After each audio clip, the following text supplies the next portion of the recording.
Jornal do Setubalense. Boa tarde, Mário Ruiz de Sobral, Jornal O Setubalense. Esta semana terão arrancado testagens preventivas nos lares que irão prolongar-se por 5, 6 meses, mas apenas em lares com 50 ou mais utentes e legalizados. Há duas exceções, os distritos de Lisboa e Porto, mas dispensemos as exceções e pergunto qual o motivo para que não sejam abrangidos lares com menos de 50 utentes, no caso do distrito de Setúbal, por exemplo, e também não licenciados, sobretudo aqueles lares que têm, mesmo não licenciados, têm condições de funcionamento e até estão em processo de legalização.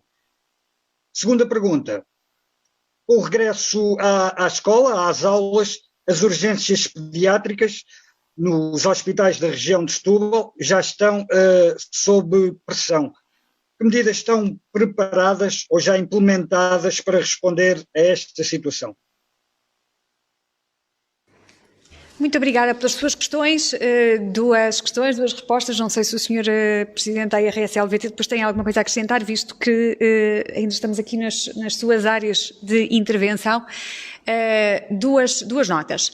A primeira, relativamente à testagem preventiva, ao rastreio, porque na verdade é disso que se trata, em estruturas residenciais para idosos. Foi uma opção que o nosso país fez logo no início da primeira onda.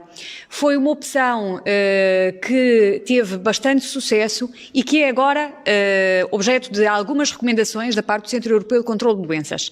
Portanto, muitas vezes há referências a que o Ministério da Saúde, a Direção-Geral da Saúde, as autoridades de saúde decidem tarde. Eu gostava que pudessem confrontar aquilo que são as recomendações, por exemplo, do Centro Europeu de Controlo de Doenças e o momento em que o Governo português tomou algumas decisões e verificar se essa referência é, de facto, ajustada ou não é ajustada.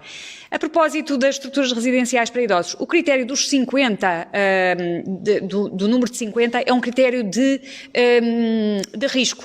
Nós tínhamos que utilizar um limiar, um patamar, para definir aquelas estruturas que, pela sua densidade, como sabem, em estruturas residenciais para idosos, mas também, por exemplo, no caso das cidades, a densidade é um fator de risco acrescido. Não quer dizer que numa estrutura residencial pequena ou numa vila pequena ou numa aldeia não haja casos, mas quer dizer que há aqui que fazer escolhas e que definir limiares. E esse limiar foi o limiar que terá sido assumido entre a Saúde e o Ministério do Trabalho, da Solidariedade e da Segurança Social.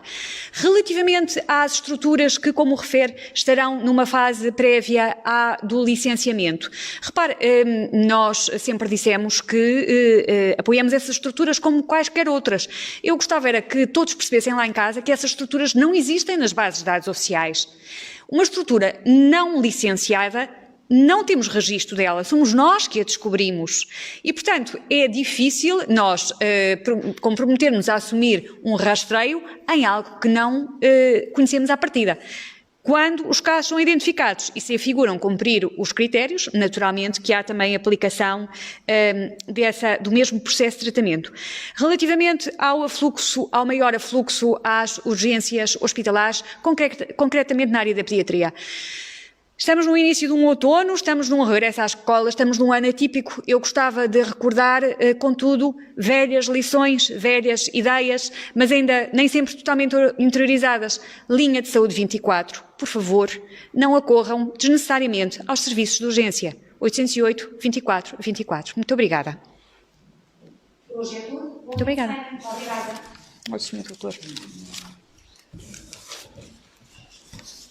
Muito obrigada.